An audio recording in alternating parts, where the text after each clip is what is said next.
Good afternoon, ladies and gentlemen. Welcome back to INTC Third Week Commentary.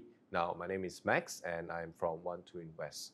Now, thank you, InvestingNote, for having me over today. And I would like to first thank our sponsors, especially Bursa Malaysia, as our supporting partners, as well as our diamond sponsors, NagaWarrants by Kenanga, Affin Hwang Investment Bank, as well as FSM1.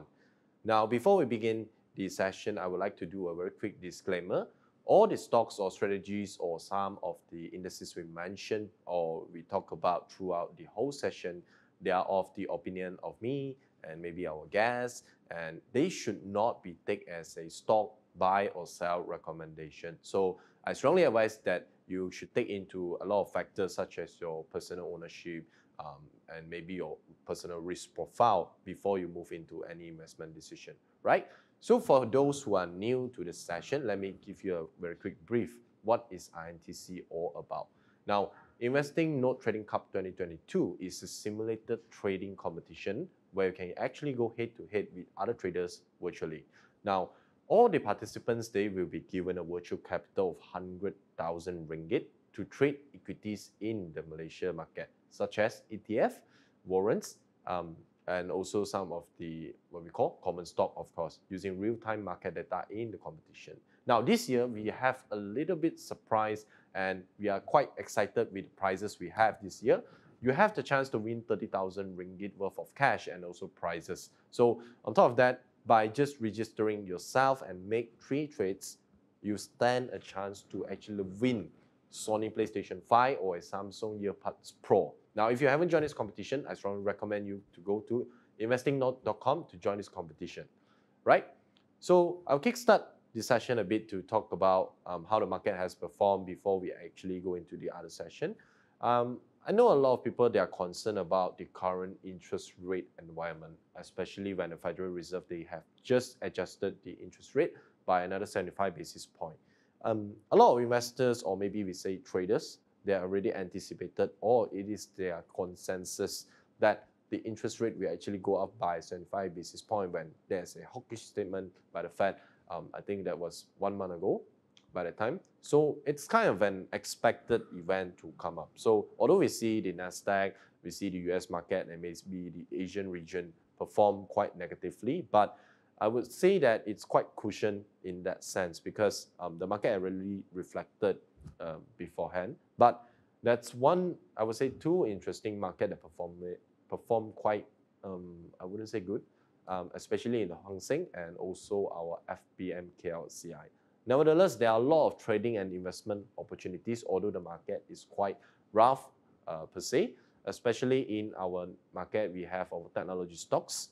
They're still performing relatively good. If you look at some of the IPO new players, for example, ACMO, the software development specialist, and also we have the sheet metal fabricator SFP Tech, and we have another cybersecurity expert as well, which is LGMS. So all these IPO and technology-related stocks, they actually perform quite well. And if you are looking into some trading ideas, perhaps you can look into the technology as well as some stocks that are related to the IPO.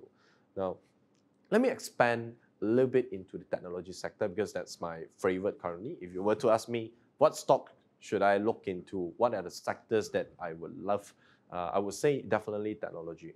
Now, we have a mixed opinion in the technology sector. Some people are saying that the demand is slowing down. Perhaps it would even repeat how the glove stocks perform. Now, bear in mind that the glove and the technology industry, it's very different. Glove in itself is cyclical in nature. If you notice, glove industry, they have 2 years of what we call stock replenishing in their nature. But for technology, in the sense that we are saying more and more application, I will believe that 5 years, 10 years down the road, technology will still be very intact with us. So choosing the right subsector in the technology overall industry is very important. So one of the sector that you should really look into, again, this is not a buy or sell recommendation, but you should definitely look into some of the stocks that have the exposure to the automotive industry, right?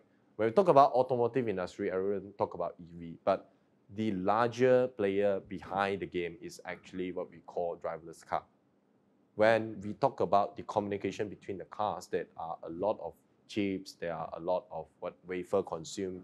Now, when you process from wafer to the actual IC chip or to the LED of the car, there are a lot of process. There are also a lot of machinery, ATE involved in between. So choosing the right stock, such as maybe you talk about JF Tech, who had exposure and also a lot of patterns in the automotive industry, some of the stocks that are quite interesting for you to look into.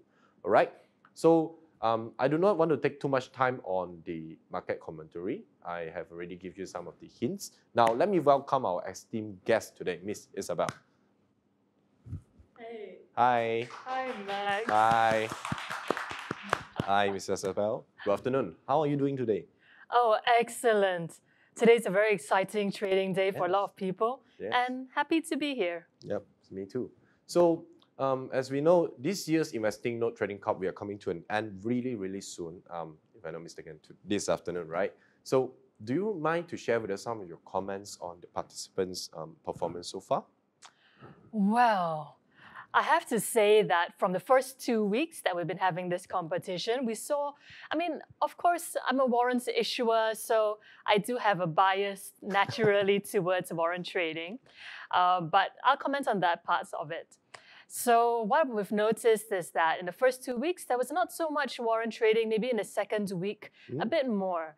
But what I was very excited to see was that on the leaderboards that we'll go through later on, almost everybody that is performing very well has Hang Seng Index put warrants on their portfolio. Interesting. So I like how people migrated. They might have migrated from different stocks that they had, but the InvestingNote Trading Challenge is structured in a way that you don't put all your eggs in one basket. There is 30%, 30%, 30% delineation. Right. So that is actually a more realistic way to trade. Yep. But I do realize that not everybody is born a trader. So there are some people that have more trading background. And for somebody like you, value investing, solid as well. You might not perform so well in a trading competition that's only lasting 3 weeks, and no problem about that. That's totally fine. Your main purpose is to learn about your own style. Correct. How you actually analyze these counters, maybe stocks, ETFs, or warrants, and use this as a experimenting sandbox rather than just going into it. Right. Yeah, but I do want to share a bit more about the composition of the portfolios that we've seen so far. I think that's quite exciting. So looking at these slides over here, so in the first 2 weeks, we actually covered a bit more on how to actually trade warrants. We covered the Musty strategy, which is where you look at 5 key terms, which is matrix. The issuer must have a matrix. Effective gearing must be high with few tick sensitivity, E and S. Tick sensitivity stands for S, all right? I wouldn't have it. It sounds kind of funny to have a METI strategy, so it's a Musty strategy. And T for time to expiry, don't trade the warrants, which is expiring in less than a month, usually for Malaysian equities. But I know for Hang Seng Index warrants, they like to trade very close to the expiry, and that's totally fine because you're trading short term. Right. So also, I want you to remember that I is for responsible issuer. So when you look at the issuer at the bottom, make sure the issuer responds to your queries and stuff. And the reason that we look at high effective gearing and high tick sensitivity is that when it's very high effective gearing, it's usually in the out of the money section. And when it's very deep in the money, it's very sensitive. So you need to find something that is in between over there. That's why you always say balance the E and the S. Balance these two. So we covered that last week. You can always check out the videos that we've shot on the InvestingNote Facebook page. It's a very useful page to have. And the Kenanga Group Facebook page as well, which I'm sure that's where you guys are watching this from. We also covered what's the trends, how to identify trends, trading the trends, where I showed that if you actually consider something like put warrants, even if it's through a few days, this is from the 31st to the 7th. That's a 1-week duration.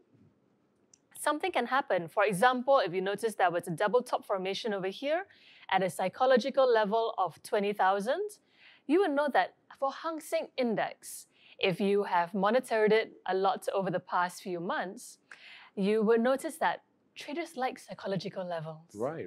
They Right? like 20,000, 19,000, 18,000 whatsoever. It's quite interesting Exactly. to see that, right? Yeah, and it doesn't make much sense because as a normal person, what's the difference between 17,999 compared to 18,000? But it's human behavior, right? Technical analysis is the consolidation of everybody's behavior. That's really all it is behavioral science. So if somebody actually entered a trade, even if it's one tick, 8.5 minus 8 divided by 8, that's how you calculate ROI. 6% ROI, but if you're smart enough and you weren't even the best trader, you noticed there was a double top formation. You bought it when it cut the double top over here. And then 6.5 was when you bought the put, sold at 10, that's 53% ROI.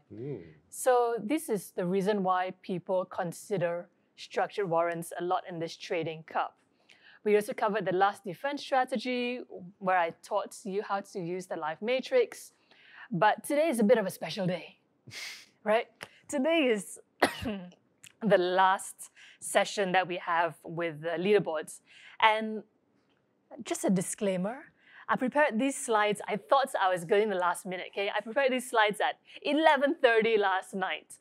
But this morning, there are even more performances outperforming. Right. And this is because of the volatility of the Hang Seng. It can really amp up your portfolio if you do it well, but if you trade badly, you don't follow your cut loss, you don't have a target price, totally different performance. So there was 3 different traders that were trading Hang Seng index warrants. And this is out of the top 5 yesterday night. But what I noticed was their very different behavior. And I just wanted to share with the participants for your own learning as well. So we had one trader enter over here, exit there. This trader was Jeff NKG. Very nicely traded. He was up yesterday about 24%. Jeff, I'm not trying to embarrass you, okay, if you're listening. I just want to say that it's a very good trade that you did and use you as an example, okay? So what he noticed over here, this is a minute chart. He went in 15. This is his. You can look at the InvestingNote Trading Cup. You can press into the performance of the trader that you would want to examine. And you can see all of the buy and sell. So he went in very heavy for Hang Seng put warrants, 15 September 4:30, exited most of them, 22nd September, yesterday morning. So he exited here. So it was very simple, very clean trading for him. He has very strong conviction. He wasn't even shook when it did a rebound over there.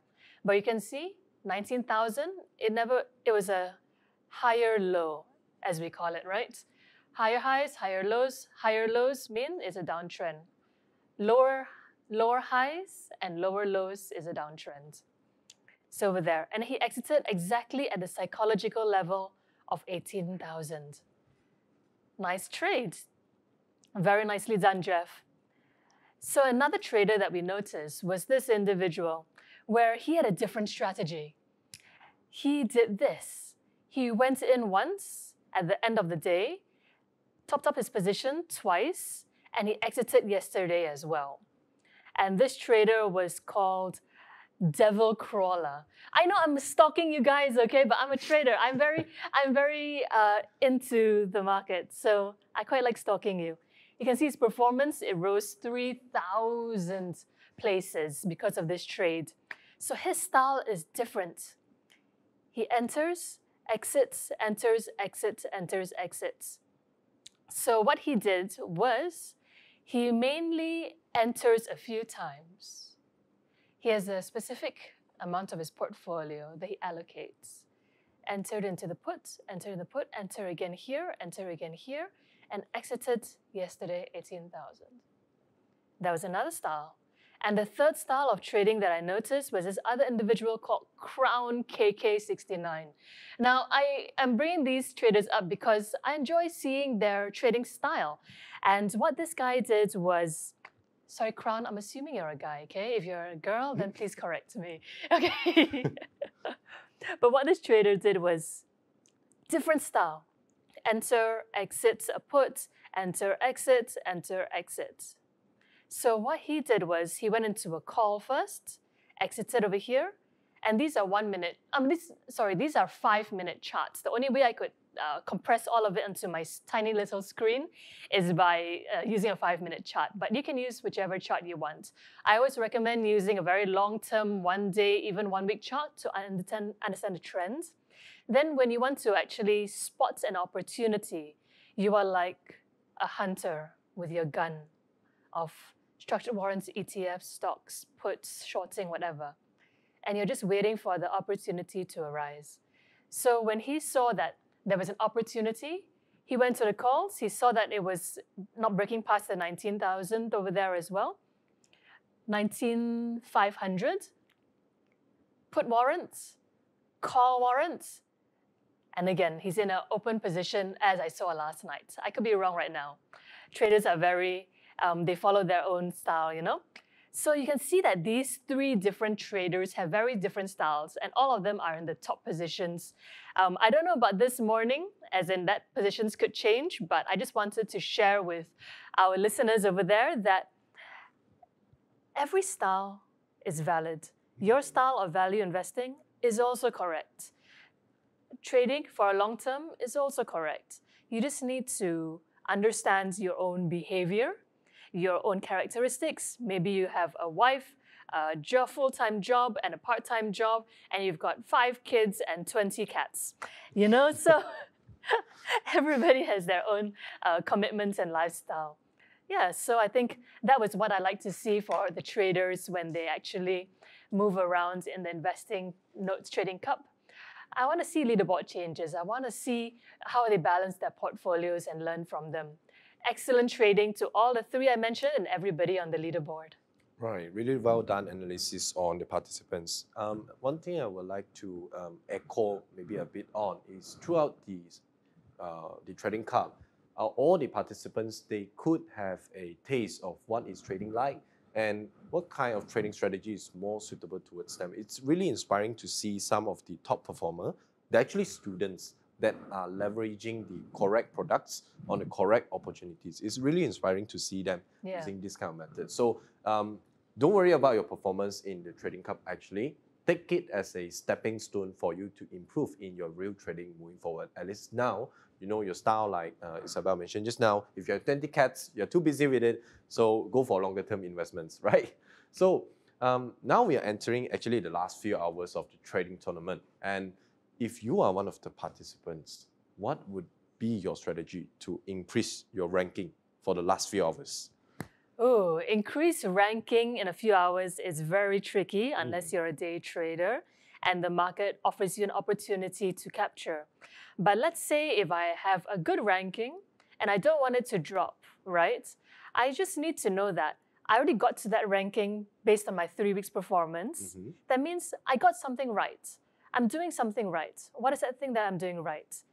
I either want to maintain it by, and the main way you actually maintain a position is by knowing your stock or knowing the underlying very well. So let's say if I was trading KLCI stocks, I would be very familiar that whenever it's Friday or at the end of the month or especially end of a quarter, window dressing occurs, right? It will close higher, 444, and if it's auction 450, ooh, something magical can happen.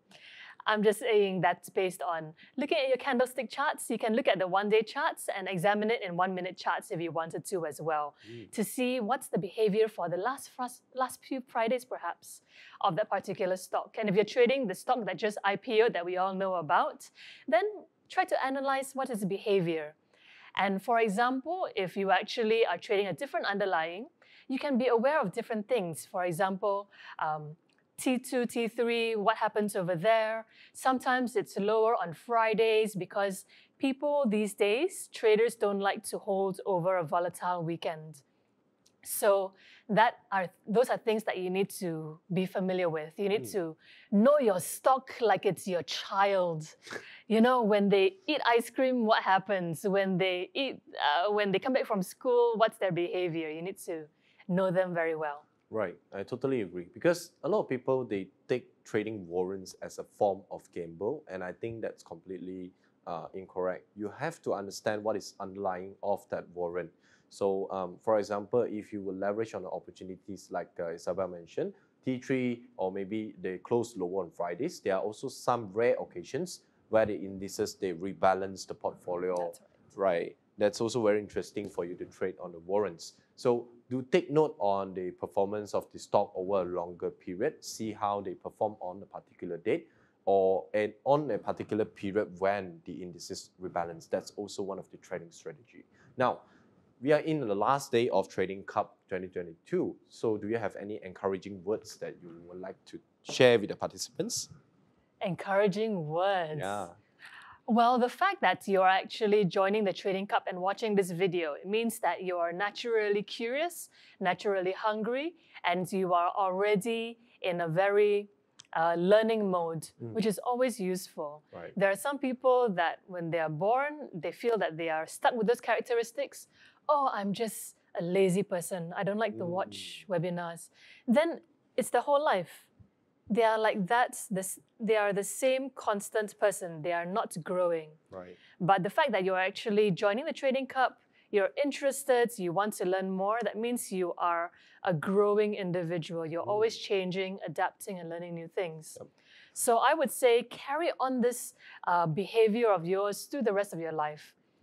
Even when I am 80 or 90, I would like to still be able to trade, you know? Yeah, or totally. still be able to learn whatever is new. Maybe it's no longer AI, it could be BICI, you know, whatever it may be. Maybe it's no longer driverless cars, it's driverless helicopters, though I doubt it in our lifetime.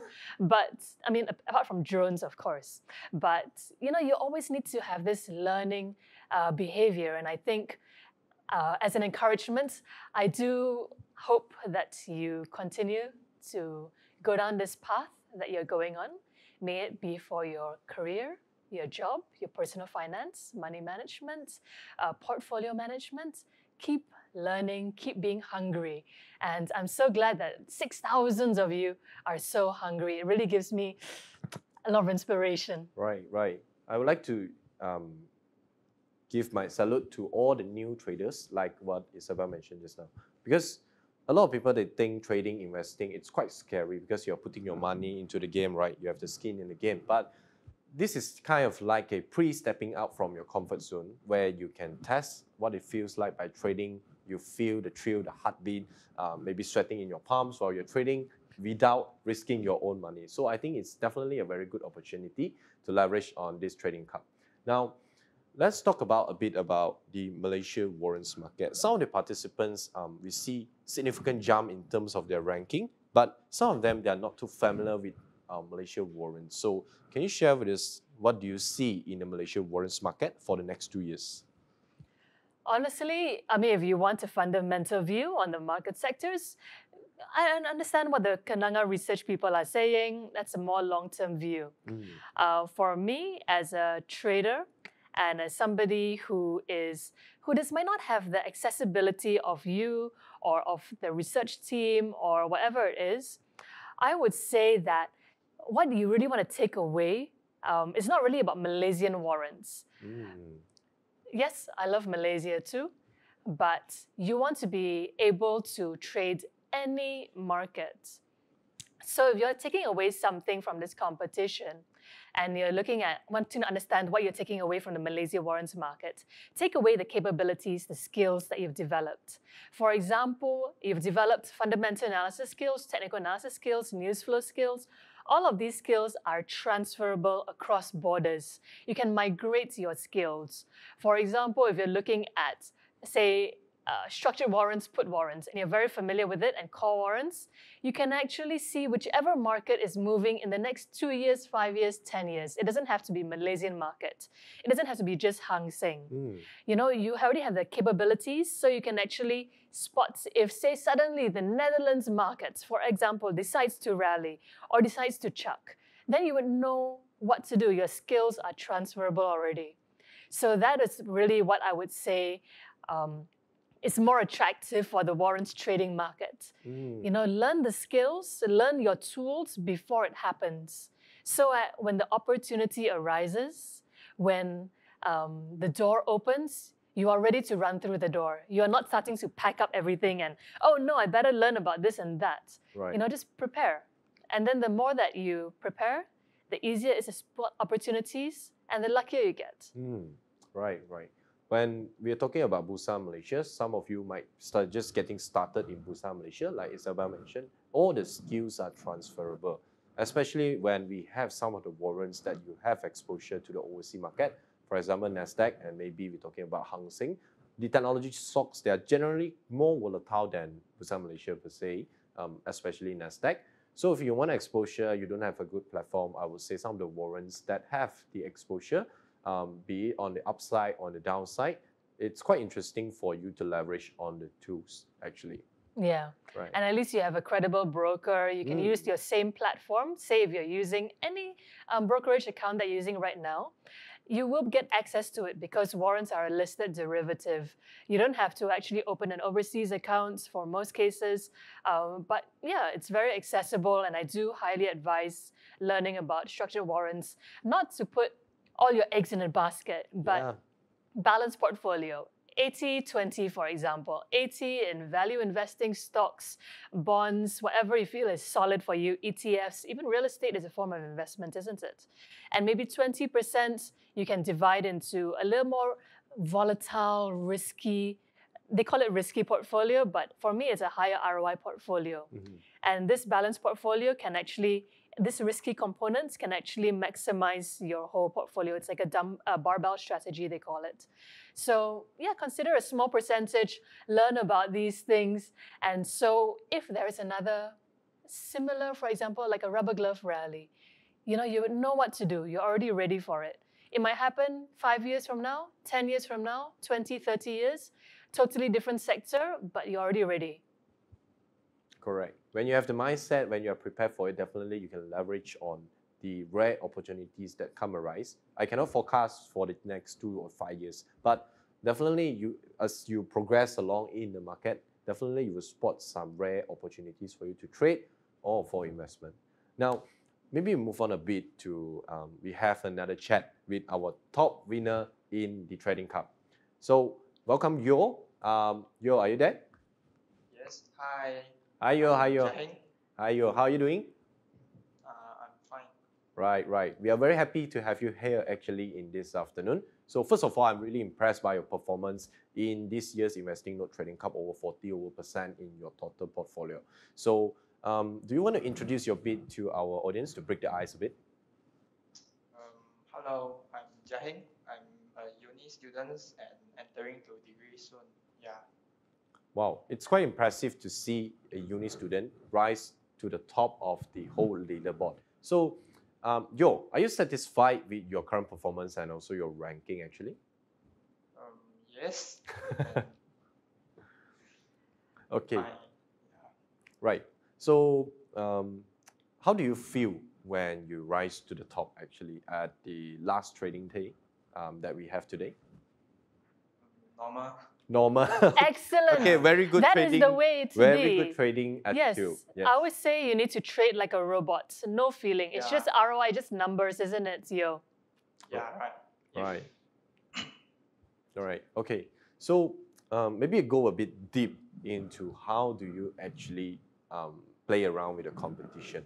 So first of all, how do you select the stocks or some of the derivative or some of the investment tools during the competition? Because the tournament don't have much time, so I think the big volatile counter is the best situation to trade during this tournament to get the better rank. Totally agree with you. Because in a shorter period of time, if you were to go to blue chips and maybe even some growth stocks, they might not reflect in very... Maybe we're 10%. Yeah, agree. But for you, I was wondering, your trading style in the competition seems different. How about in real life? What are you looking at over there? Usually I trade in penny stock or Hang Seng Index also have. Okay. It's quite very interesting. Nice. That he's think... walking the talk. That means whatever he does in real life, he's actually using for the Trading Cup, which is fantastic. Yes. He also knows what he's actually doing. He knows the investment horizon is short, so he plays around with his strategy to trade on shorter period tools. So it's very interesting. Now, another idea that maybe you can share with the participants we have today. How do you actually allocate your capital? Because we have a restriction of 30% maximum of each equity or warrants or ETFs. So how do you actually put around your capital throughout the whole competition? I will enter the 40% of capital for the counter that only I have confidence. Then others just find that whether got chance to enter or not. Yeah. Right. Can I take it as 40% you will build on existing stocks or warrants or ETF, and 60% of the time you will have a liquidated cash standing by around that you would hunt for opportunities? Yes. Oh, okay. Very interesting. Very interesting. So he's going for a more liquidated approach to hunt for the opportunities, actually. Which is fantastic. Yeah. You need to have dry powder, as they call it. So you will be able to capture the opportunities when they come. If you're fully invested, then you have no bullets. Correct, correct. So that's one of the pain point of value investor, actually, that you invest a lot of capital into the market. So it's quite interesting to see different strategies. Like Isabelle mentioned, there's no right or wrong strategies. Whatever you learn along the way, you will adjust and make it your own way of investment or trading. Now, can you share with us what are your 3 best moves that you have made throughout the whole competition? I think the 3 best moves is Hang Seng Warrant Index, put and call warrant. Yeah. But how do you identify what is the time to go into a call? How do you identify, how do you go into put? Do you look at the macro environment, or do you look at the technical analysis of the Hang Seng Index? Technical analysis and data analysis. What kind of data analysis are you looking into, Yo? Like some. Do you mean like some macro data, like the interest rate, perhaps? Yeah. I see. The American CPI. Because if the SP 500 index drop, then Hang Seng Index will follow drop the next day. Okay, interesting. He had a comparison target already in place before he made the trade. That's actually very, very good. Okay, very interesting. Now, I have one last question for you. This afternoon, we are facing the last trading session of the whole competition. So, can you share with us what is your secret juice for you to close and push your ranking, perhaps? I will close the position before 4 p.m., which is the Hang Seng Index closing time. Yeah. Nice. Right. I know we didn't plan to do this, but do you mind if we share slides on the iPad? Yeah, I actually want to show everybody the leaderboard. So yesterday at 11:30, it was different, but today you can see that Yo has actually jumped way ahead of everybody else. And so have a lot of other traders as well. Alex has maintained Yunhui 98, CT 97, but if we look at Yo's performance over here, Yo, sorry, I hope you don't mind, we're stalking you a bit, okay? Okay. But let's see, say over here, if I look at his trades, he's done about very few, very calculated trades. He's only done 14. I've seen many traders, they do even 30, 50 trades over the last 3 weeks. But what I can see from Yo's trades, you can see that 5th September, he went into Hang Seng once, HEK, exited 8th September, waited for the opportunity, and he wasn't even going very big into Hang Seng. He was looking at other stocks, VC, KHJB, WZ1, and then suddenly he goes big into Hang Seng Index, the put warrants again. So what were you waiting for, Yo?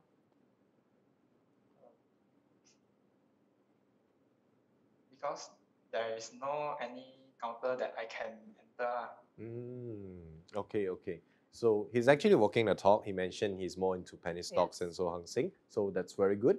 And for him to actually mention, put all into the Hang Seng, do you have any specific things that like external triggers apart from running out of stocks to invest? For example, like the CPI data or maybe the Fed meeting just, I think, 2-3 days ago. Is that one of the trigger points for you to move bigger into the Hang Seng warrants actually?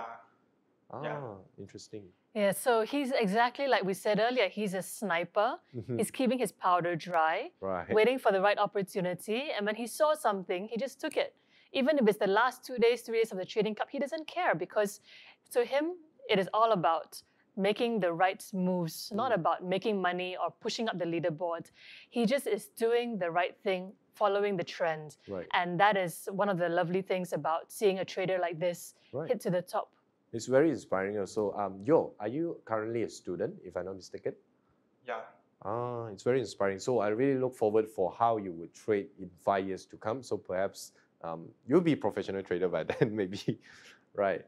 Okay. So Isabelle, do you have any additional questions for you, maybe? No, Yo, I think you're doing a very good job. I would love to see interviews from other traders as well. As you know, for the InvestingNote Trading Cup, we do have to have a judging session.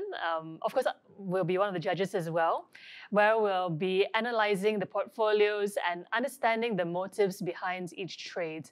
It is not so much as you're lucky you bought that stock, a tech stock that happened to IPO and fly, and that doesn't happen every month. Correct.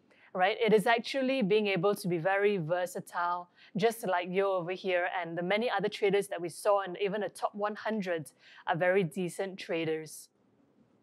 Agree. So it's not, I think when we go into sort of like auditing, when Isabelle and her team went into the auditing, so I do think that the top traders, they made it not because of luck, because a lot of them, like Isabelle pointed out, the top 5 traders, some of them, they enter into the point that is they're waiting for, they're sniping for that position, which is really, really interesting.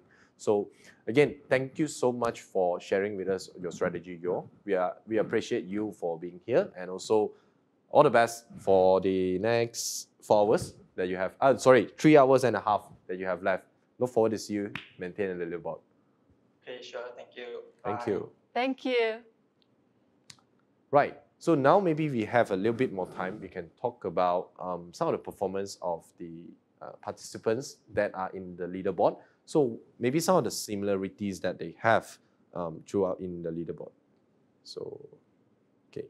So look at the top 2 maybe. Okay, we have Alex99 here. If you are here, Alex, sorry, I'm stalking you again.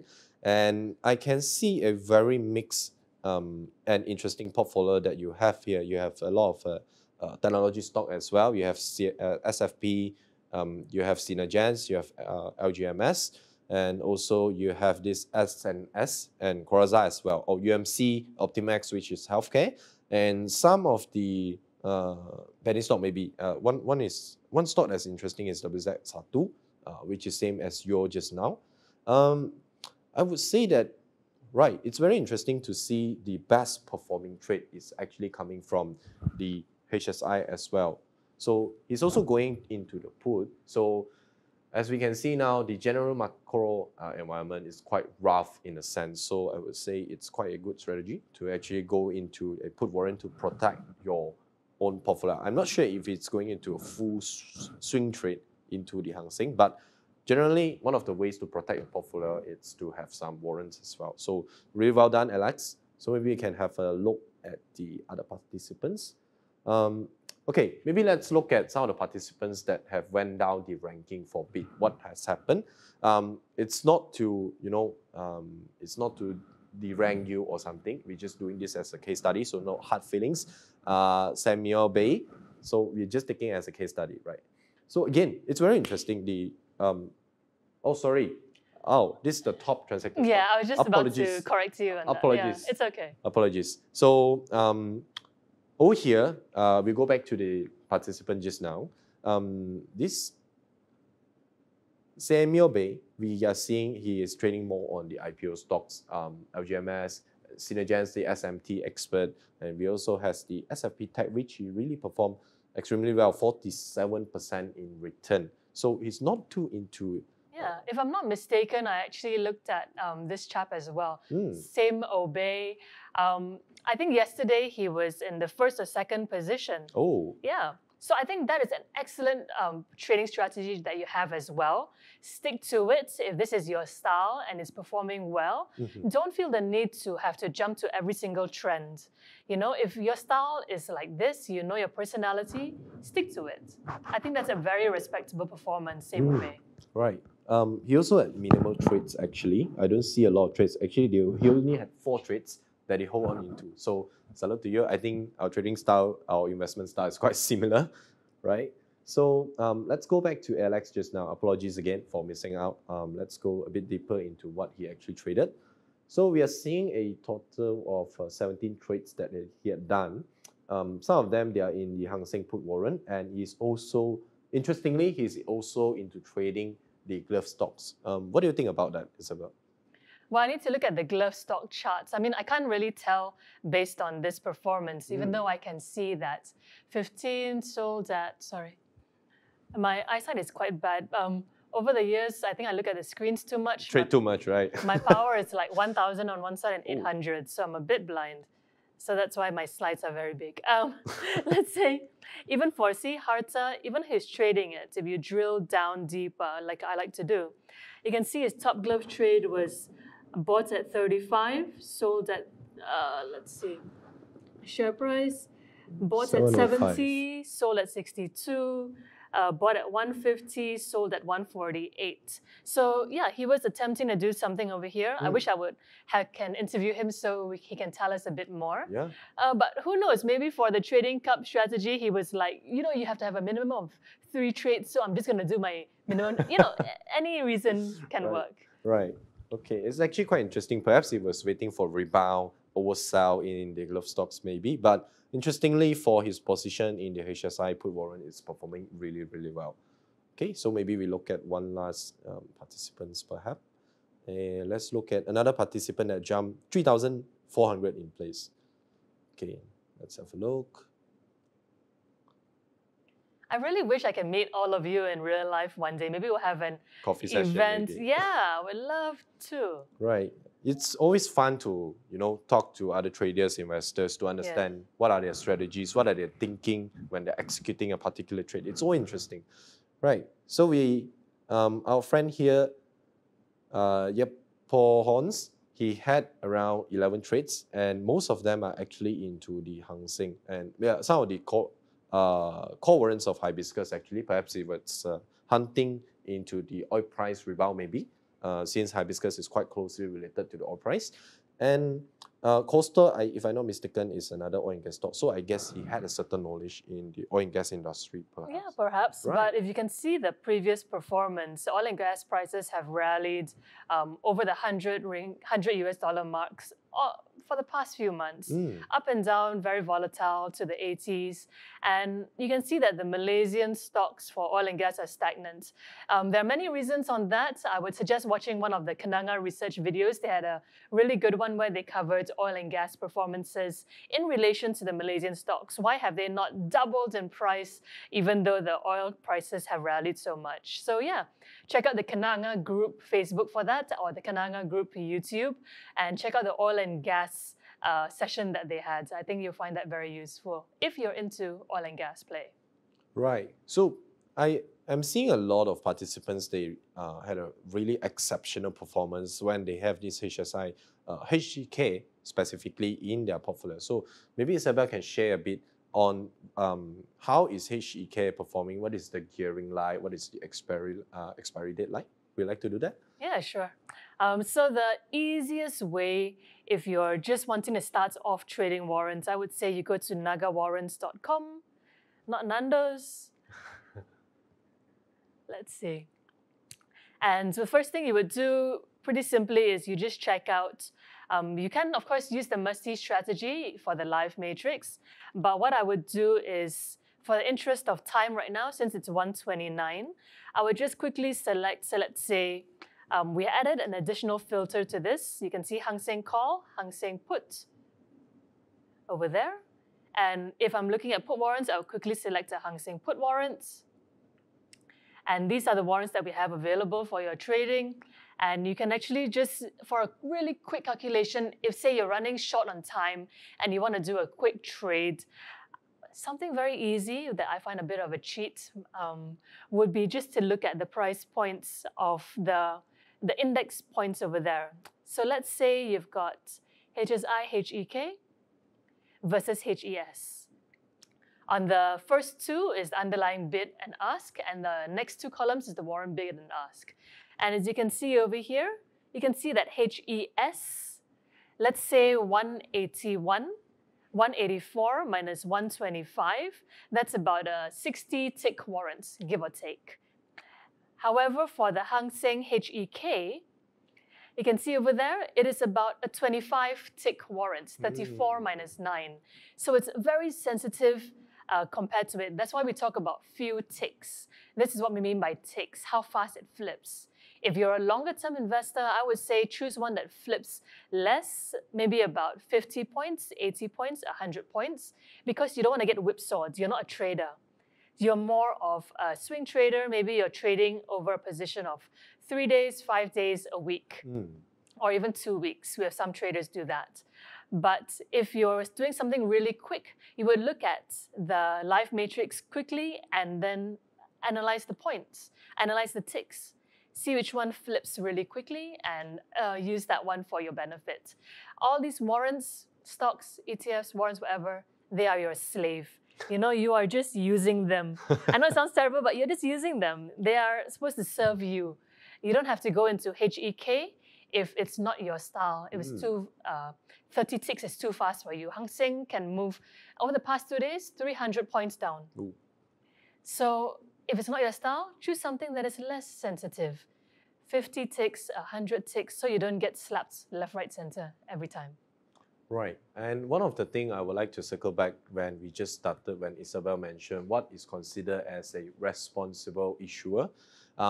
I do not want to point the names, I don't want to get in trouble, but not all warrant issuers, they have the light metrics available, is that correct? Yeah, that's right. Yeah, so although I'm not a warrant trader per se too much, last time I was, but we need to talk about this later. Yeah. You can tell me more about it. Right, but I think you need to really look into the issuer that have the light metrics that you can refer to. You can plan your strategies and your trading, your take profit point or your cut loss point beforehand, because you already know whenever the, let's say Hang Seng for example, when it hits 19,000 point, what will be the bid and ask of your warrant. You already know that. You can either you can pre-queue your, they have market maker, of course, so you can either queue it there first, or you can put it when it actually hits that point. So it's easier for you to strategize around when you have a more responsible issuer per se. Because if you're not, you are shooting in the blind. Yeah. For example, during the rubber glove rally, there were 2 issuers that were issuing rubber glove warrants, and unfortunately, they didn't have a live matrix. And what they did was they had extremely high ratios for their structured warrants. So the rule of thumb is, anyway, we'll cover that. There's another video on that online, which it's on a Kananga Group YouTube. But anyway, the point is when a ratio is too high, that means you cut the cake too many slices, then it's many, many ticks to flip. So let's say if it's a rubber glove warrant and it's 50 ticks, that means 50 cents it has to move. So that's why it doesn't flip. So I would say when an issuer doesn't have a live matrix out or even a matrix table out, avoid. You know, you're just causing yourself a lot of agony by not following the M for the Musty strategy. That's why M is on top. I didn't write it as a ESTIM, but MESTI. Right, right. So it's really interesting to see that how the live metrics have actually evolved. I was not aware of the strategies that you can calculate tick by that. I think it's very interesting. Even beyond this trading competition, you can actually leverage on the Musty strategy shared by Isabelle to move on with your trading. So because of the time constraint, it's quite unfortunate we have to end the conversation here. But do you have anything to add on more to the participants that they have a 3 hours and half left? I would say if you are one of the 6,000 that's joined this competition, don't be disheartened. Forget about the leaderboard. You know, forget about it. your purpose is to learn. So go into the comments, understand things, look at different portfolios, look at how they did it. And if you're a bit more hardworking, like me, who likes to overanalyze stuff sometimes, but overanalyze and act. Okay, don't overanalyze until you're in action. But if you like to analyze a bit more, go into the charts, like I did just now for the ones that I showed earlier. Analyze their charts, look into it, try to understand their mindsets. If you're a bit shy or you have no friends who are actually trading or investing, and they always say the average, you are the average of your 5 closest friends, right? So maybe you might not have a solid circle of friends, or maybe they have a style that you don't really agree with, or maybe they are not so interested in investing or trading. Then use this to build your 5 friends. Learn from these people. I don't think you can message people, unfortunately, on InvestingNote. But learn from their comments, build a dialogue with them. And if you see something that is a really good comment, for example, on the InvestingNote platform, they actually have a lot of comments from pretty good comments that I noticed. Stuff that I would write myself. Oh, okay. It's very credible for some, but of course your own analysis. Build a conversation with them, learn from them, ask them questions. The worst that they can do is not answer you. Right. The worst is ignore you. There's nothing to lose. Right. There's actually nothing to lose throughout the whole learning session. So, unfortunately, we have reached the end of the whole session. Once again, I would like to thank InvestingNote for hosting the whole Trading Cup competition. Of course, once again, shout out to our supporting partners, Bursa Malaysia, and also diamond sponsor, NagaWarrants by Kenanga Affin Hwang Investment Bank, and FSM1. And also special thanks to Isabelle and Yo for being with us here today. Thank you, everyone.